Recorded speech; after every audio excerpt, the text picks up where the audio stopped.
saying that, during the growth period, it was hard to be a good manager.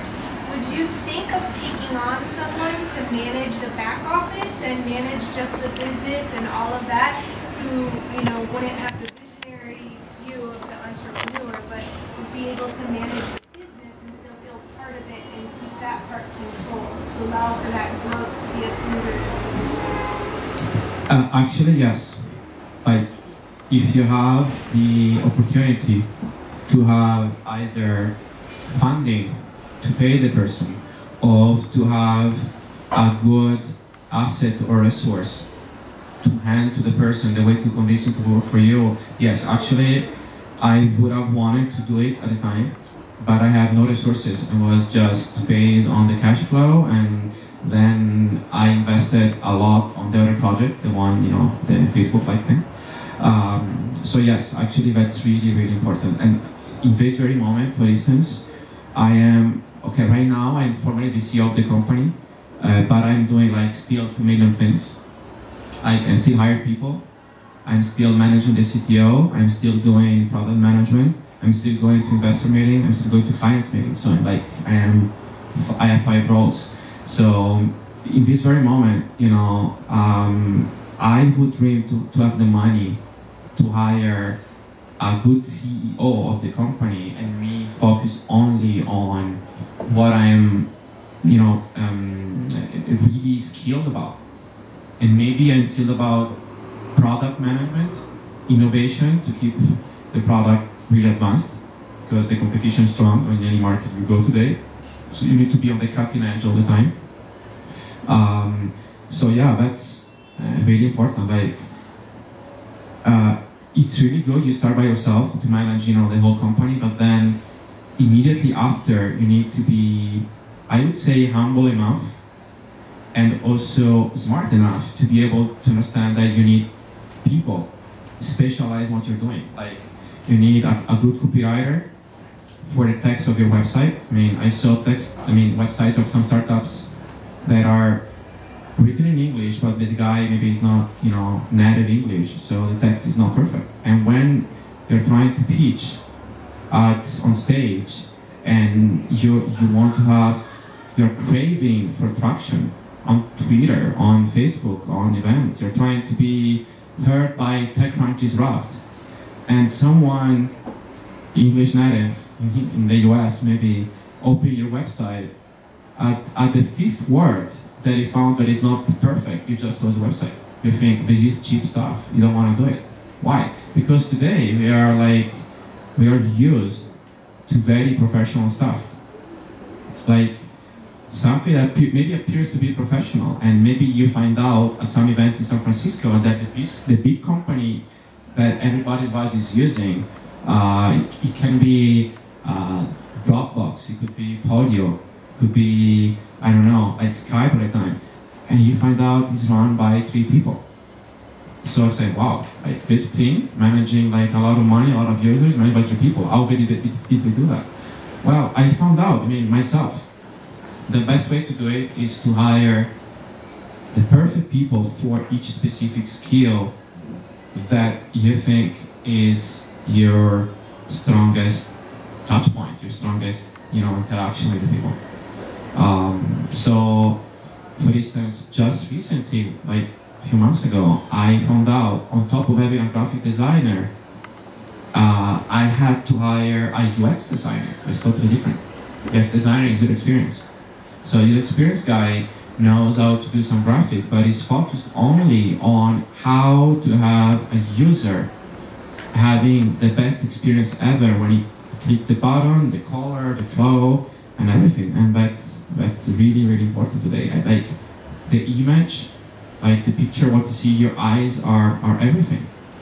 Of course, there are different cases like Craigslist has been the same for like 20 years and is still managing like literally hundreds of thousands of users per minute.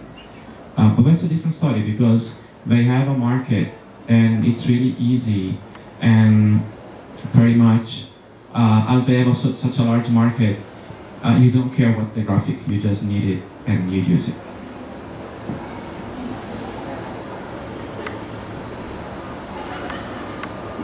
Yeah, I have one question. You started a lot of companies. Why haven't you continued with one company and started every time a new company? Thank you for the question. It's a good one. Few things happened. Like maybe I would have hoped that one of my company had a big exit, was acquired by someone, or generating a lot of money. So me particularly, I'm driven by innovation and what's new. So I get bored immediately. So as soon as I see that my product is selling, instead of, for instance, hire someone to sell the product for me, I just give it up, because for me, the satisfaction to see one client, two clients, three clients to buy that was enough. Of course, this is not a good thing. So this is not a good way to scale a company.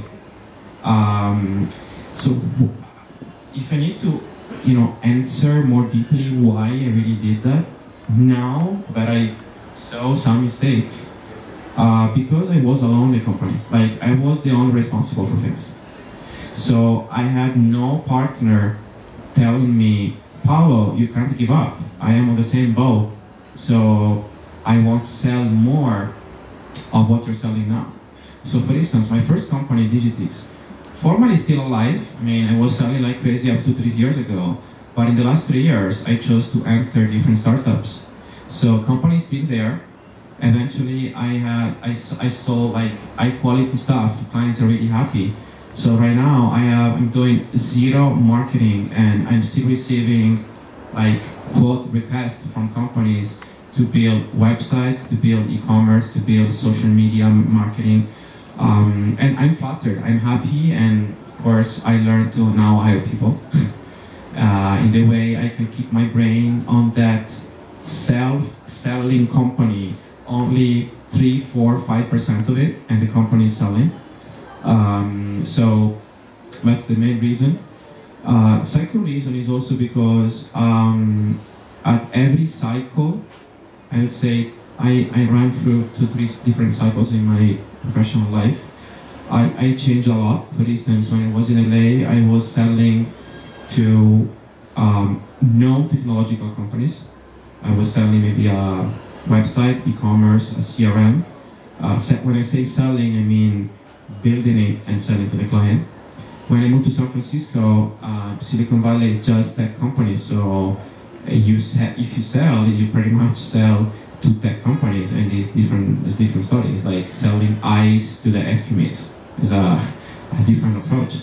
So the ice you sell to the Eskimos, it has to be the best ice ever. If not, they don't buy that. So I switched the approach, and for me, the approach in Silicon Valley had to be what I am consulting for, like what my consulting to the companies were. It had to be the best product ever, the best consulting ever. It had to be the cutting edge. I had to know more than the people who were there.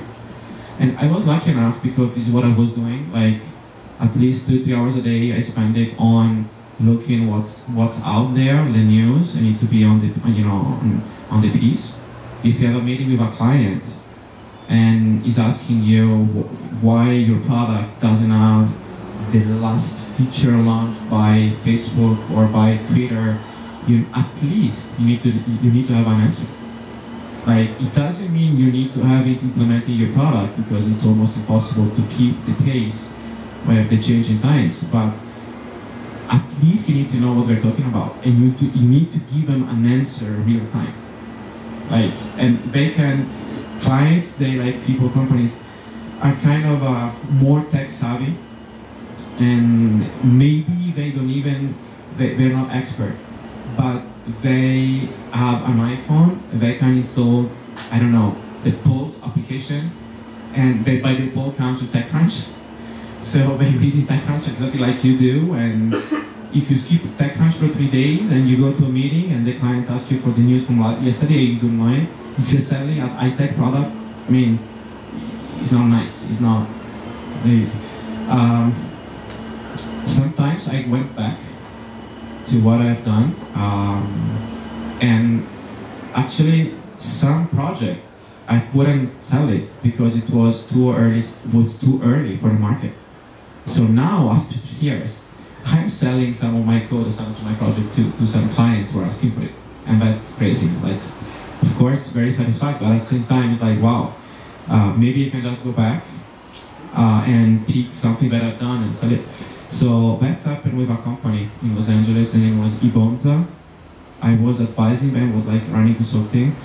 I told them in a very humble way that they had an amazing product. They were doing, it's called escrow. Escrow payment means having a third party to guarantee for you when you do a transaction.